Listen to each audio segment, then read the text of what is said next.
Comedy நடிகர்கள் முழு நேர கதாநாயகர்களாக மாறும் காலம் இது. அந்த வகையில் நடிகர்கள் கவுண்டமணி, வடிவேலு, விவேக், சந்தானம் ஆகியோர் ஹீரோக்களாக மாறியுள்ளனர். இவர்கள் ஹீரோக்களாக நடித்த 5 சிரிப்பு படங்கள் இந்த மாதம் அல்லது அடுத்த மாதத்திற்குள் ரிலீஸ் ஆக போகின்றன என்பது அவர்களின் ரசிகர்களுக்கு பெரிய கொண்டாட்டமான செய்தி.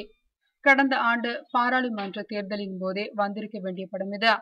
அப்போது வெளியான கவுண்டமணியின் அரசியல் பஞ்சுகளுடன் கூடிய இந்த படத்தின் ட்ரெய்லருக்கு அமோக வரவேற்பு இருந்தது. அதை பயன்படுத்தி வெளியிட தவறிவிட்டனர்.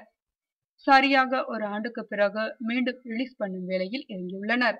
கவுண்டமணி ஹீரோவாக நடிக்கும் இன்னொரு படம் எங்களுக்கு வேறெங்கும் கிளைகள் கிடையாது. துவங்கிய வேகத்திலே படப்பிடிப்பு முடிந்துவிட்டது. இந்த மாதம் வெளியிட போவதாகவும் விளம்பரங்கள் வர ஆரம்பித்துள்ளன. பாலமுருகன் என்ற புதியவர் இயக்கியுள்ளார். தெனாலிராமனுக்கு பிறகு வடிவேலு ஹீரோவாக களமிறங்கிய படம் எலி. யுவராஜ் இயக்கியுள்ள இந்த படத்தின் 2 ட்ரைலர்களுமே படம் சிரிப்புக்கு 100% கேரண்டி என்று சொல்கின்றனர். வரும் ஜூன் 19ஆம் தேதி கடும் போட்டிக்கிடையே படம் வெளியாக இருக்கிறதாம்.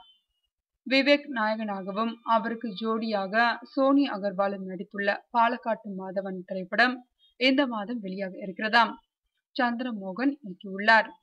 சந்தானம் கதாநாயகனாக நடித்துள்ள 2வது படம் இனிமே இப்படிதான்.